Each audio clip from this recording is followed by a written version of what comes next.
Simone-Ernestine-Lucie-Marie Bertrand de Beauvoir was born in 1908 to George Bertrand de Beauvoir and Frances Brasseur. George was a civil servant and an atheist, while her mother Frances was deeply religious and she wanted to instill the Catholic faith to her children, especially Simone being the oldest of her daughters. So her mother's background was religious and she was rich. She was a bourgeoisie, and she had serious conflict between her mother because she did not agree with the high and mighty rich way of life.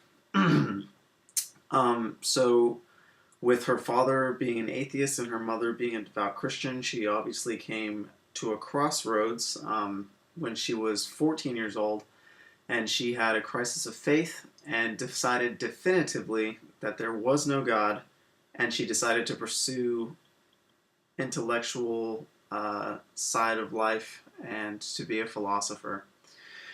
She wanted to be a writer and a teacher rather than a mother and a wife, which was naturally uncommon for a woman in the time of simply early 1900s.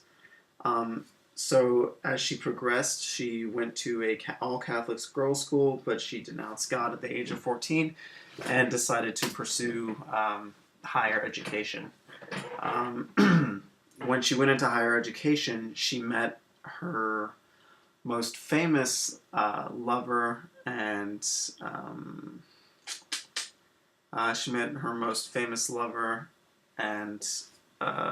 partner, Jean-Paul Sartre, who is also another famous philosopher. And their relationship was open, which was very progressive for the time.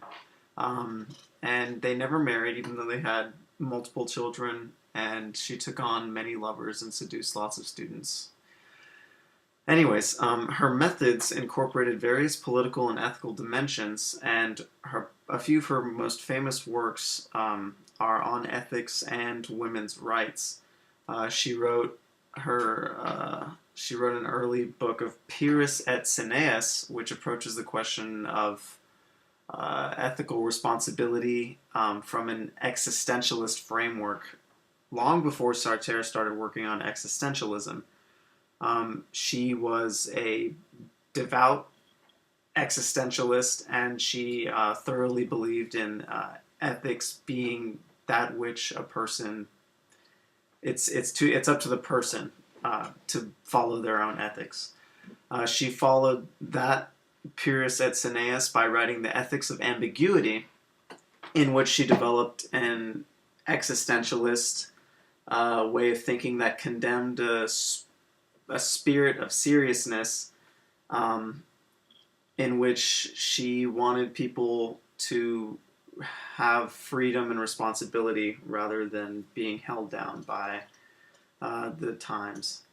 So she was more free-spirited, and she wrote The Mandarins, which won her a very prestigious award in France, which is called the Prix Goncourt, in 1954, and that's about social and personal relationships, which was very edgy at the time.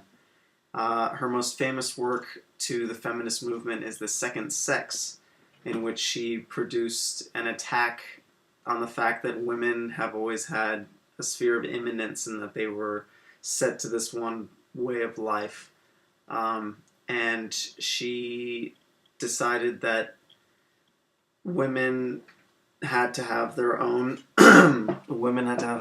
individual life, and regardless of sex, class, or age, a person should be encouraged to define him or herself as who they want to be, rather than what society tells them to be. She has an emphasis on freedom, responsibility, and ambiguity, and she took lots of philosophy from Descartes and idealism of Immanuel Kant.